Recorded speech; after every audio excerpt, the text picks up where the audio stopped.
नमस्कार, योगी ज्ञान धारा चैनल में आपका हार्दिक स्वागत है। तो अपने चल रहा था पेपर हल, उसका खंड ए और खंड बी अपने कर लिया है। अब चल रहे इसके सेक्शन सी में, खंड से कर रहे हैं आज इसका खंड से या फिर सेक्शन सी जो है वो पढ़ रहे हैं। कक्षा 9th की बात हो रही है। क्वेश्चन नंबर 18 तक अपन ने सोल्व कर लिए थे। अब है क्वेश्चन नंबर 19। क्वेश्चन नंबर 19 जो है वो क्या है? क्वेश्चन नंबर 19 से लेकर 34 तक, 19 से लेकर 28 तक एक एक नंबर के हैं। पहले अपन ये सोल्व कर लेते हैं। क्वेश्चन नंबर 19 वो है आपके 2 की घात 3 2 की घात -4 का मान ज्ञात कीजिए। का मान ज्ञात करो। ये है प्रश्न नंबर 19।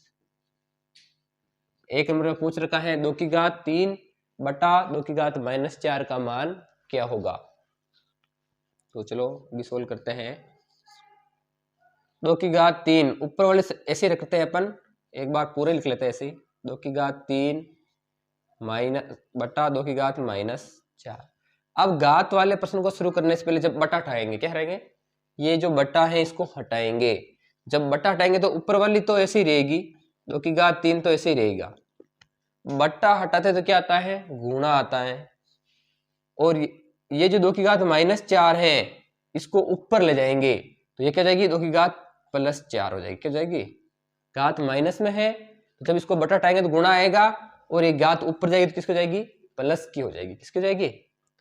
अब 2 की घात 3 है और 2 की घात 4 है, दोनों गुणा हो रही है तो ये दोनों का आधार समान है और घातें अलग अलग है और गुणा हो रही है। तो क्या होगा? जब आधार समान होता है, घातें अलग अलग होती है तो क्या होता है? जुड़ती हैं। घातें क्या होती है? आपस में जुड़ती है। तो 2 की घात 3 + 4 ये कितना जाएगा? 2 की घात 7। इसका आंसर कितना आएगा? 2 की घात 7। इसका और मान ज्ञात करना चाहो आप तो इसका सरल कर सकते हो। इसको आप 7 बार लिखे, 2 गुणा 2, 7 बार लिखना है।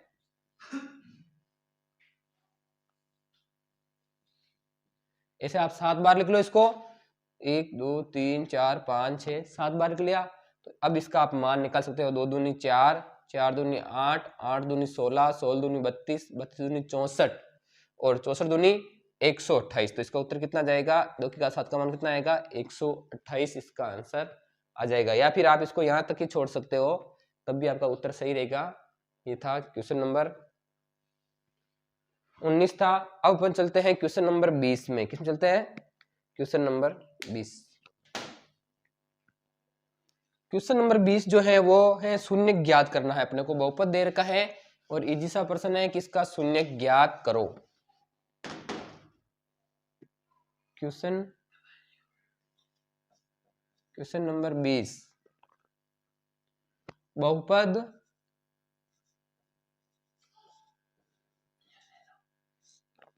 बहुपद 5x + 3 का शून्यक होगा। शून्यक होगा। ये है अपना क्वेश्चन नंबर 19। तो 5x + 3 का शून्यक ज्ञात करना है तो इजी है। शून्यक कैसे याद करते हैं अपन? 5x + 3 को 0 के बराबर रखो और इसमें x का वैल्यू निकाल दो तो उसका शून्यक हो जाएगा। x का मान निकालना है तो 5x + 3 = 0। अब 5x ऐसे ही रहेगा, प्लस के 3 को इधर भेज दो, क्या जाएगा? -3 हो जाएगा। 5 गुणा में है, इधर किसमें आएगा? भाग में। तो x बराबर कितना आएगा? -3 पहले ही था। 5 गुणा में है, इसको भेज दो, किसमें आएगा? ये बट्टा में जाएगा। तो x का मान आएगा -3/5, यानी 5x + 3 का शून्य क्या होगा? -3/5 होगा। ये इसका आंसर हो जाएगा। अब चलते हैं क्वेश्चन नंबर 21 में। क्वेश्चन नंबर 21 क्या है? बिंदु -4, 3 कौन से चतुर्थांश? एक बिंदु दे रखा है अपने को -4, 3। अब ये पूछ रहा है कि ये कौन से चतुर्थांश में स्थित है? कौन से चतुर्थांश में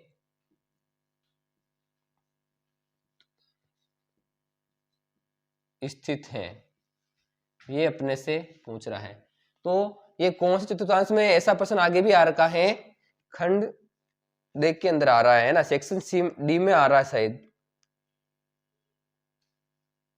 हाँ, सेक्शन डी का प्रश्न नंबर और है 41, क्वेश्चन नंबर 41 है, वो भी ऐसा ही है। उसमें भी अपने को 4 बिंदु दे रखे हैं और वो कौन से चतुर्थांश में आ रहे हैं ये अपने से पूछ रहा है। तो आपको पता है कि चतुर्थांश कितने होते हैं, 4 होते हैं। पहले चतुर्थांश में जो बिंदु आते हैं दोनों किसके आते हैं, दोनों प्लस के होते हैं। एक्स और वाई दोनों के मान क्या होता है उस बिंदु में, प्लस के होते हैं।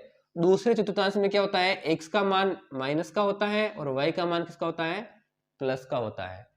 तीसरे चतुर्थांश में क्या होता है, दोनों मान माइनस में होते हैं, एक्स का भी माइनस का होता है और वाई का भी माइनस का होता है।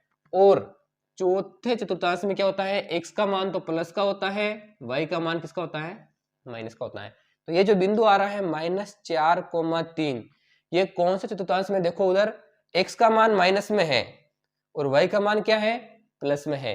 तो ये कौन सा चतुर्थांश हो रहा है, एक्स का मान माइनस में और वाई का मान प्लस में, यानी ये दूसरे चतुर्थांश में है। किस में है, तो इसका उत्तर क्या होगा, बिंदु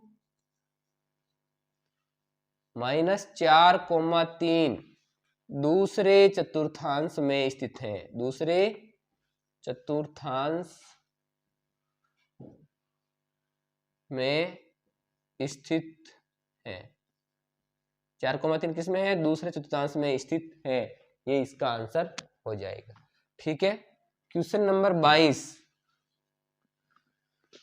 समीकरण दे रखा है, समीकरण y बराबर 2x, समीकरण y बराबर 2x को ax plus by plus c बराबर 0 के रूप में लिखना है। एक समीकरण दे रखा आपको y बराबर 2x, इसको ax plus by plus c बराबर 0 के रूप में, यानी नॉर्मल रूप में लिखना है रैखिक समीकरण के। तो क्या करेंगे अपन, y बराबर 2x लेते हैं। अब इस 2y को उधर भेज दो तो इधर क्या जाएगा 0, तो ये ऐसा हो जाएगा 2x माइनस y, क्या जाएगा, तो इसको अपन लिख सकते हैं 2x माइनस वाई बराबर 0, ये इस तरह से हो गया है। तो अब ये इस रूप में हो गया है, ax plus by plus c बराबर 0 के रूप में हो गया है। इसमें a का मान 2 है, b का मान -1 है और c 0 है, नहीं दे रखा है। तो ये समीकरण का बिल्कुल सिंपल सा ऑप्शन था। ये किस रूप में, बस इसको इधर ट्रांसफर ही करना था, 2x माइनस वाई बराबर 0 लिखना था। ये था क्वेश्चन नंबर 21, सॉरी 22। आगे चलते हैं नेक्स्ट क्वेश्चन में, क्वेश्चन नंबर 23। क्वेश्चन नंबर 23 क्या है, यूक्लिड के अनुसार रेखा की परिभाषा।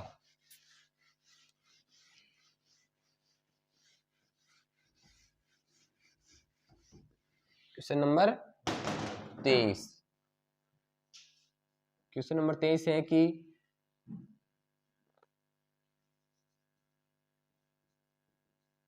सेक्शन सी कर रहे हैं अभी अपन। तो यूक्लिड के अनुसार क्या है, रेखा की परिभाषा, रेखा किसे कहते हैं यूक्लिड के अनुसार, वो अपने को बताना है। तो यूक्लिड के अनुसार, यूक्लिड के अनुसार रेखा के 2 अंत बिंदु होते हैं। क्या होते हैं, यूक्लिड के अनुसार रेखा के 2 अंत बिंदु होते हैं। अंत बिंदु मतलब ये समझाता हूं मैं तुम्हें, ये है रेखा की परिभाषा, किसके अनुसार, यूक्लिड के अनुसार। यूक्लिड के अनुसार रेखा के 2 अंत बिंदु होते हैं, यानी कोई 2 बिंदु है, अगर अपन उनको मिला रहे हैं तो यूक्लिड के अनुसार उसको अपन रेखा कहते हैं। दोनों तरफ क्या होते हैं, अंत बिंदु होते हैं, यानी इधर से आगे नहीं है कोई रेखा, मतलब वो बिंदु नहीं है और इधर भी आगे बिंदु नहीं है, दोनों तरफ जो अंत बिंदु है उनके बीच में जो लाइन होती है उसको अपन रेखा कहते हैं यूक्लिड के अनुसार। फिर है समपूरक कोण किसे कहते हैं। क्वेश्चन नंबर 24 क्या है, क्वेश्चन 24, समपूरक कोण किसे कहते हैं। तो ऐसे कोण जिनका योग, ऐसे कोण या फिर ऐसे कोण का युग्म जिनका योग कितना होता है 180 डिग्री होता है। ऐसे कोण जिनका योग 180 डिग्री होता है उन्हें समपूरक कोण कहते हैं। समपूरक कोण किसे कहते हैं? ऐसे कोण युग्म जिनका योग 180 डिग्री होता है उन्हें समपूरक कोण कहते हैं, और जिनका योग 90 डिग्री हो उन्हें अपन पूरक कोण कहते हैं। तो ये भी हो जाएगा। अब चलते हैं क्वेश्चन नंबर 25 में। क्वेश्चन नंबर 25 क्या है? त्रिभुज किसे कहते हैं? तो ये तो बहुत ही इजी प्रश्न है, सबको आता होगा। आपको तीन भुजाओं से बंद आकृति को त्रिभुज कहते हैं, है ना। तीन भुजाएं होनी चाहिए और तीनों क्या होनी चाहिए? बंद होनी चाहिए, आपस में एक दूसरे से जुड़ी हुई होनी चाहिए। ऐसे नहीं, ये तीन भुजाएं हो गई, देखो 1 2, ये कितनी भुजाएं हो रही इसमें? 3। तो अपन इसको त्रिभुज नहीं कह सकते। ऐसे नहीं, आपको तीन भुजा वाली आकृति को त्रिभुज कहते हैं, तो ये उत्तर गलत होता है ना। तीन भुजाओं से बंद आकृति को त्रिभुज कहते हैं। आकृति कैसी होनी चाहिए? बंद होनी चाहिए, नहीं तो खुली होगी। तो ये देखो इसमें तीन भुजाएं आ रही हैं, 1 2 और 3 भुजाएं आ रही है, लेकिन अपन इसको त्रिभुज नहीं बोल सकते। तो त्रिभुज का तो आपको आता है, तीन भुजाओं से बंद आकृति को त्रिभुज कहते हैं। ये अपना था क्वेश्चन नंबर 25, इजी सा प्रश्न था। अब क्वेश्चन नंबर 26 में चलो। समचतुर्भुज की दो विशेषताएं बताओ। क्या कह रहा है? समचतुर्भुज की दो विशेषताएं तनी है। तो आप लोग पता है कि समचतुर्भुज क्या होता है? समचतुर्भुज की चारों भुजाएं बराबर होती है। समचतुर्भुज की चारों भुजाएं क्या होती है? समचतुर्भुज की चारों भुजाएं बराबर होती है। ठीक है, पहली विशेषता यह होगी। दूसरी, समचतुर्भुज के जो कोण है, विपरीत कोण युग्म क्या होते हैं? बराबर होते हैं। समचतुर्भुज के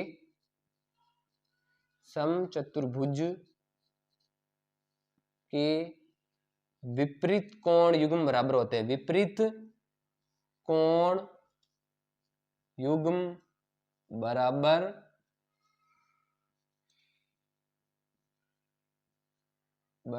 होते हैं। तो ये है समचतुर्भुज की दो विशेषताएं। इस तरह से होता है समचतुर्भुज, है ना। चारों भुजाएं क्या होती है? आपस में बराबर होती हैं।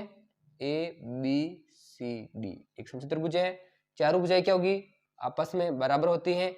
विपरीत कोण युग्म यानी कोण C और कोण A दोनों का मान कोण D और कोण B के बराबर होता है। इसको बोलते हैं अपन विपरीत कोण युग्म।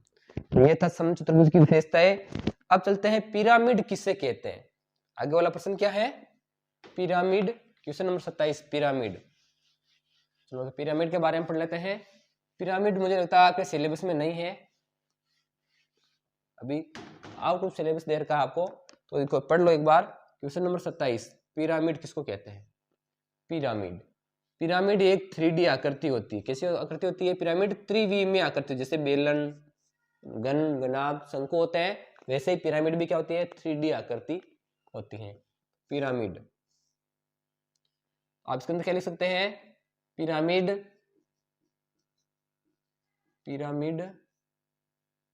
एक त्रिविमीय आकृति होती है। कैसी आकृति होती है? त्रिविमीय आकृति होती है। पिरामिड एक त्रिविमीय आकृति होती है, जिसका आधार कैसा होता है? जिसका आधार एक बहुभुज होता है। जिसका आधार एक बहुभुज होता है। बहुभुज, अब बहुभुज कोई सा भी हो सकता है, त्रिभुज हो सकता है, चतुर्भुज हो सकता है, पंचभुज हो सकता है। इसका आधार बहुभुज होता है तथा प्रत्येक फलक कैसी होती है? उसकी शेष जो फलक बचे होते हैं, तथा प्रत्येक फलक त्रिभुजाकार होता है। कैसा होता है? प्रत्येक फलक त्रिभुजाकार होता हैं। ये है पिरामिड। क्या कह रहा है, पिरामिड कैसा होता है, तो पिरामिड एक त्रिविमीय आकृति होती है, 3D आकृति होती है, जिसका आधार एक बहुभुज होता है और प्रत्येक फलक कैसा होता है, त्रिभुजाकार होता है। जैसे आपको बता दूं मैं, जैसे मान लो इसका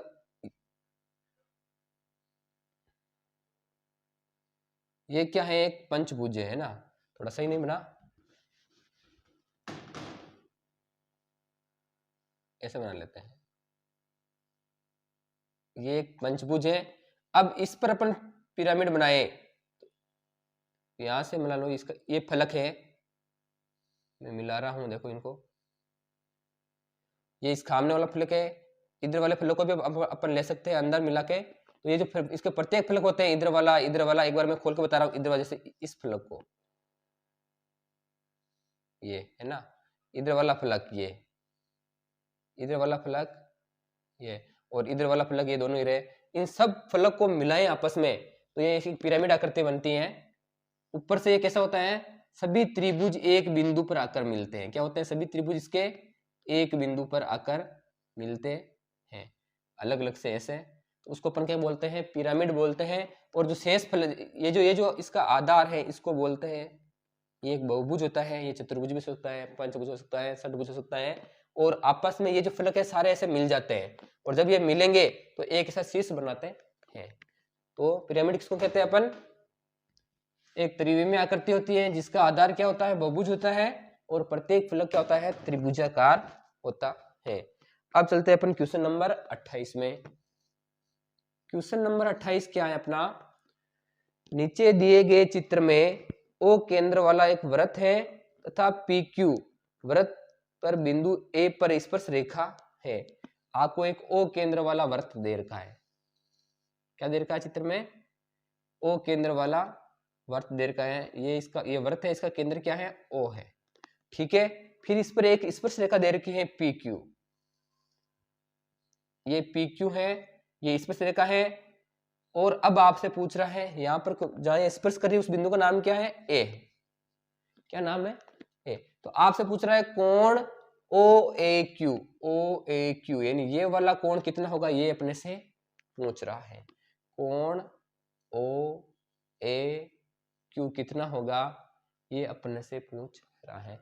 तो जब भी किसी वृत्त पर अपन स्पर्श रेखा खींचते हैं, वृत्त की परिधि को टच होते हुए लाइन खींचते हैं, तो उसमें क्या होता है, वो हमेशा क्या करती है, वृत्त के स्पर्श बिंदु पर 90 डिग्री, और उसके केंद्र से मिलाएंगे ना अपन, त्रिज्या को केंद्र से मिलाते हैं, तो वो 90 डिग्री कोण बनाती है। क्या बनाती है, स्पर्श रेखा हमेशा वृत्त के केंद्र से कितनी डिग्री कोण बनाएगी, 90 डिग्री का कोण बनाती है। तो कोण ओ ए क्यू का मान कितना हो जाएगा, 90 डिग्री हो जाएगा, ठीक है। ये था क्वेश्चन नंबर 28। तो सेक्शन सी के अति लघुत्तरात्मक प्रश्न अपन ने कर लिए हैं क्वेश्चन नंबर 19 से क्वेश्चन नंबर 28। ये अति लघुत्तरात्मक एक नंबर के प्रश्न थे, अभी अपन ने सोल्व कर लिए हैं। अब चलते हैं अपन लघु प्रश्न में। कौन से प्रश्न में, लघु प्रश्न, जो कि 1.5 नंबर के हैं। कितने नंबर के हैं, 1.5 नंबर के। और ये कहां से कहां तक है, क्वेश्चन नंबर 29 से 34 तक है, 29 से 34 तक है। तो अभी इनके अंदर चलते हैं जो 1.5 नंबर के हैं, ये भी आपके सेक्शन सी में ही है।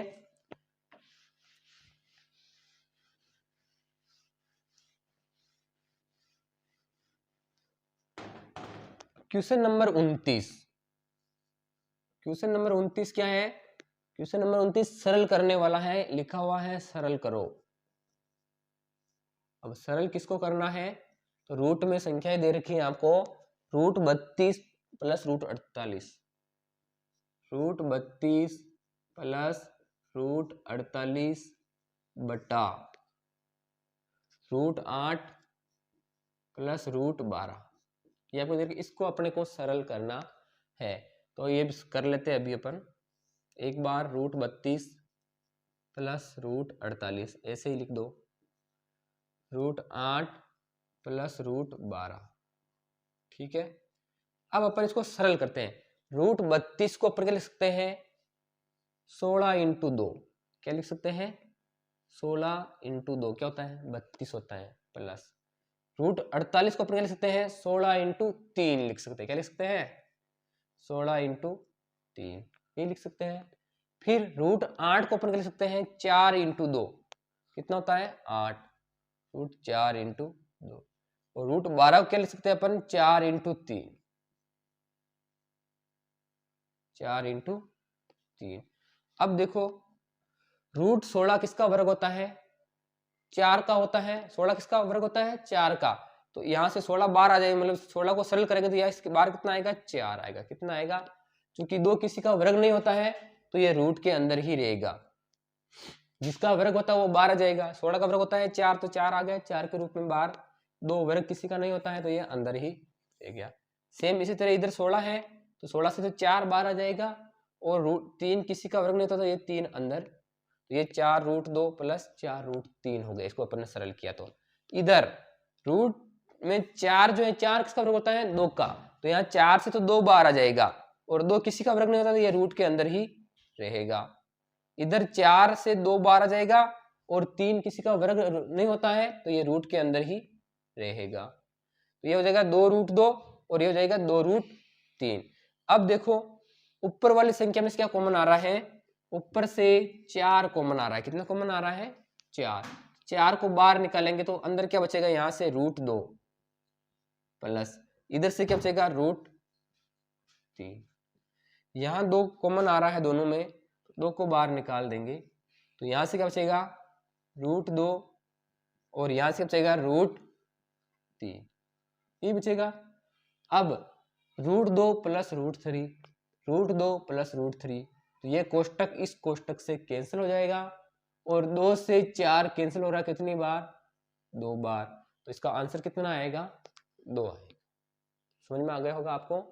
कुछ नहीं करना है, सबसे पहले आपको 32 को वर्ग के रूप में लिखना है, ऐसी संख्या के रूप में लिखना जिसका वर्ग होता हो। तो 32 को अपने लिख सकते हैं 16 गुणा 2 लिख सकते हैं, 48 को 16 गुणा 3 लिख सकते हैं, सेम 8 को क्या लिख सकते हैं 4 गुणा 2, 12 को 4 गुणा 3। अब अपने पता है कि 16 किसका वर्ग होता है 4 का, तो यहाँ से तो 4 बाहर आ जाएगा, 2 किसी का वर्ग नहीं होता है तो वो अंदर रह जाएगा। जिस संख्या का वर्ग होता है वो तो बाहर आ जाएगी उस रूप में, और जिसका वर्ग नहीं होता वो अंदर रह जाएगी। तो यहाँ से 16 आ गया 4 के रूप में, और 3 ऐसे ही रूट में रहेगा। यहाँ पर 4 2 का वर्ग होता है तो ये तो 2 के रूप में बाहर आ गया, और ये किसी का वर्ग नहीं होता तो अंदर ही रह गया। यहाँ से वापस 4 2 के रूप में बाहर आ गया, और ये अंदर रह गया। अब देखो इस वाली स्टेप में 4 कॉमन आ रहा है, 4 यहाँ पर भी है 4 यहाँ पर है, तो 4 बाहर निकाल दिया तो अंदर क्या बचेगा रूट 2 रूट 3। यहाँ से 2 कॉमन ले रहे हैं तो अंदर क्या बचेगा रूट 2 प्लस रूट 3। दोनों कोष्टक सेम है, कट जाएंगे, और 2 से 4 कट जाएगा। कितनी बार कट रहा है 2 बार। तो इसका आंसर कितना आएगा 2 आएगा। ये था अपना क्वेश्चन नंबर 29 जो 1.5 नंबर का था। अब चलते हैं अपन क्वेश्चन नंबर 30 में। क्वेश्चन नंबर 30 क्या है,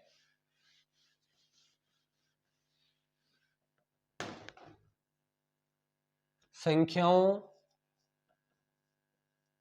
क्वेश्चन नंबर 30 संख्याओं 3/5 और 4/5। तो संख्या दे रखी है 3/5 और 4/5 के बीच की 3 परिमेय संख्या ज्ञात करनी, के बीच की 3 परिमेय संख्या निकालनी है। ठीक है, 3/5 तो परिमेय संख्या निकालने के 2 तरीके हैं, तो मैं आपको एक ही तरीके से बता रहा हूं। अभी यहाँ पे 3/5 और 4/5 इनके बीच की 3 संख्याएं बतानी है परिमेय। ठीक है, तो अपन क्या करते हैं दोनों को 10 से गुणा कर देते हैं ऊपर नीचे। 3 गुणा 10 5 गुणा 10 सेम संख्या से ऊपर नीचे गुणा करना है, ध्यान रखना। यहाँ पर 4 गुणा 10 5 गुणा 10, तो ये कितना जाएगा 3 गुणा 10 30, 5 गुणा 10 कितना जाएगा 50, ये 4 गुणा 10 कितना जाएगा 40, 5 गुणा 10 कितना जाएगा 50। अब आप इनके बीच की परिमेय संख्या निकाल सकते हो। 30 के बाद क्या आता है 31, तो 31/50 हो जाएगी। फिर क्या आता है 32, तो 32/50 हो जाएगी। फिर क्या आता है 33, तो 33/50 हो जाएगी। फिर क्या आता है 34, तो 34/50 हो जाएगी। आपको सिर्फ 3 निकालनी तो आप 3 लिख दो कोई सी भी, आगे और आएगी 33/50, 36/50, ऐसे अपन कम से कम 9-10 संख्या निकाल सकते हैं। एक तरीका ये भी होता है, दोनों संख्या को जोड़ो और उसमें 2 का भाग दो, तो इनके बीच की परिमेय संख्या आती है। फिर उन दोनों को जोड़ो और 2 का भाग दो। तो ये इजी तरीका है, दोनों तरफ ऊपर नीचे सेम संख्या से गुणा करना है। मैंने यहाँ से 10 से गुणा किया, आप यहाँ 100 से भी गुणा कर सकते हो, किसी और से भी गुणा कर सकते हो, 1000 से भी गुणा कर सकते हो, तो भी उनके बीच की बहुत सारी परिमेय संख्या आ जाती है। ये था अपना क्वेश्चन नंबर 30। अब चलते हैं क्वेश्चन नंबर 31 में। क्वेश्चन नंबर 31 अपन ने अभी किया है, जैसे क्वेश्चन नंबर 20 किया है वैसे का वैसा है। सॉरी, क्वेश्चन नंबर 31 तो नहीं, क्वेश्चन नंबर 32 वैसा है ना। क्वेश्चन नंबर 31 में क्या पूछ रहा है अपने से, क्वेश्चन नंबर 31 में पूछ रहा है कि x बराबर 0 पर एक बहुपद दे रखा है, उसका मान ज्ञात करना है ना। बहुपद क्या दे रखा है, x बराबर 0 पर बहुपद 5x माइनस 4x² प्लस 3 का मान ज्ञात करो या का मान निकालो। इस बहुपद का मान निकालना है x बराबर 0 पर। तो ये कर लेते हैं अभी, 5x माइनस 4x² प्लस 3। अब किसी भी बहुपद का मान निकालने के लिए अपने को x बराबर 0 दे रखा है, यहाँ पे x बराबर 0 पे, यानी तो जहां जहां x है वहां क्या रखना, अपने को 0 रखना है। क्या रखना है, 0। तो ये, और इन दोनों बीच में कोई निशान, यहाँ पर क्या आएगा, गुणा आएगा, और यहाँ पर भी क्या आएगा, गुणा आएगा। 5x मतलब क्या लिख सकते हैं अपन इसको, 5 गुणा x माइनस 4x² को अपन क्या लिख सकते हैं, 4 गुणा x² प्लस 3। अब x का मान कितना है, 0, तो 5 गुणा x की जगह कितना आएगा, 0 माइनस x का मान 0 है तो 0 की घात 2 प्लस 3।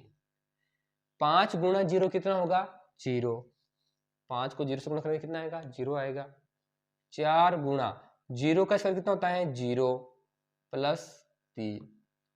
0 माइनस 4 गुणा 0 कितना होगा, 0 प्लस 3।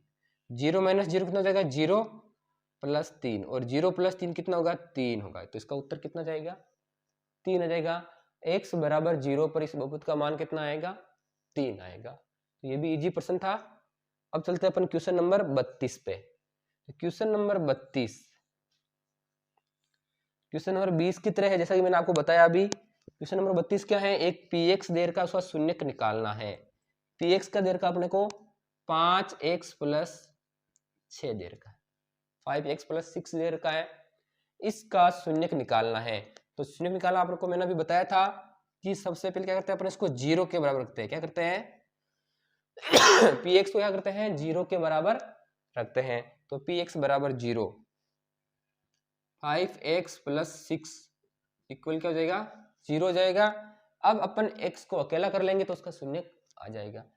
प्लस 6 है, इसको उधर भेज दो, तो 5x इधर ही रहेंगे, प्लस का 6 इधर है तो किसको जाएगा, माइनस 6 हो जाएगा।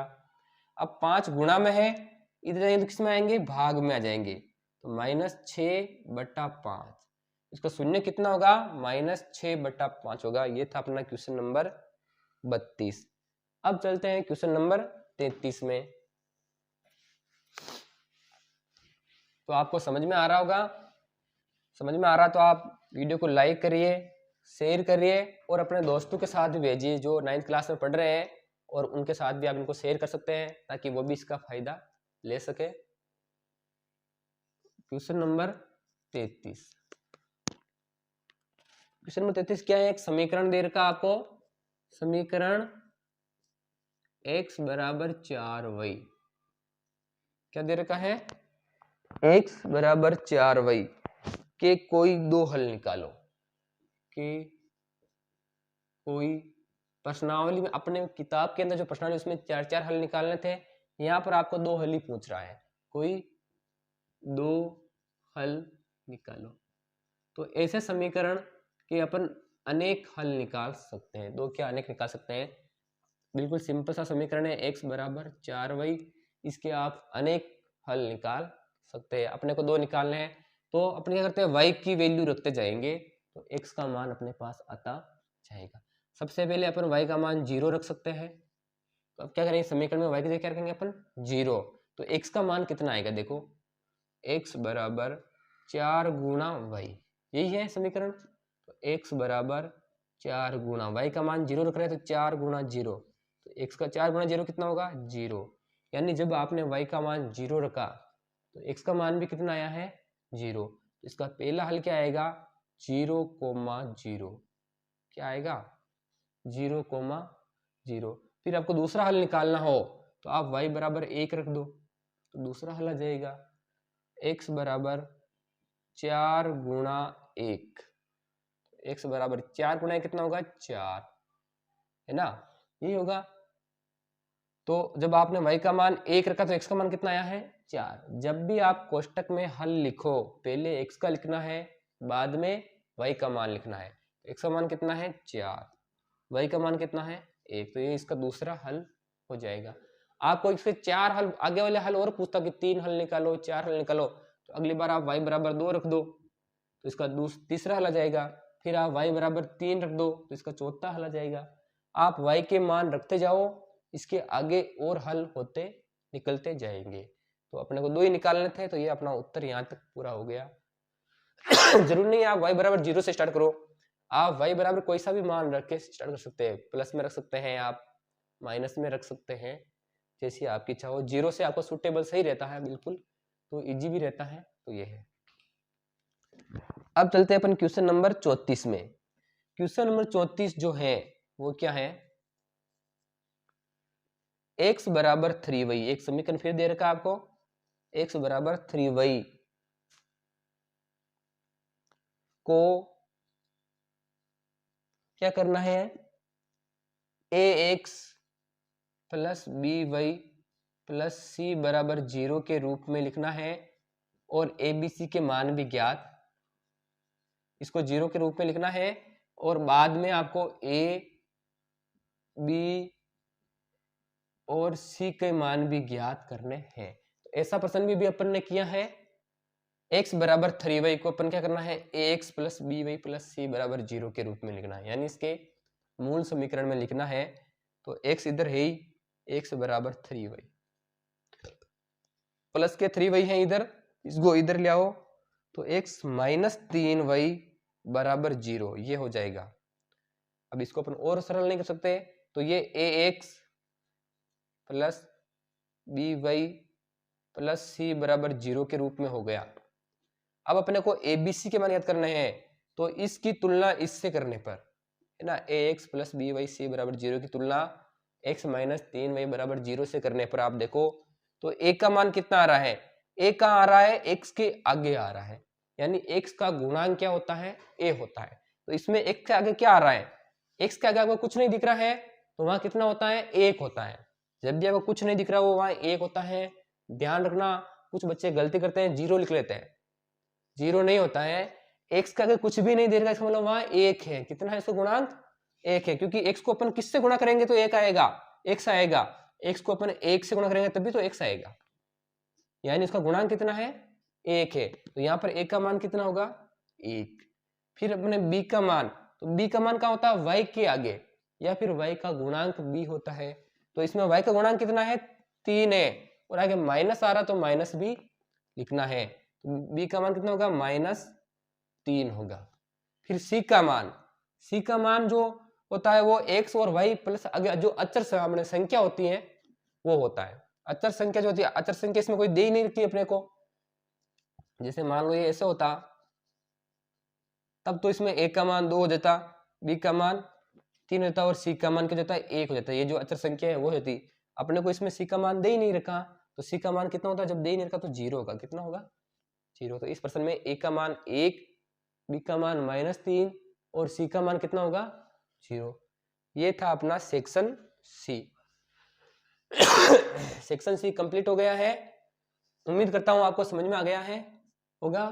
तो आप यहाँ से अपने प्रश्नों के आंसर मिला सकते हैं और वापस अर्धवार्षिक पेपर को हल कर सकते हैं। ठीक है, नेक्स्ट वीडियो में अपन सेक्शन डी के बारे में चर्चा करेंगे। तब तक धन्यवाद। हमारे चैनल से लगातार जुड़े रहिए, इसको लाइक करिए और अपने दोस्तों के साथ शेयर जरूर करिए।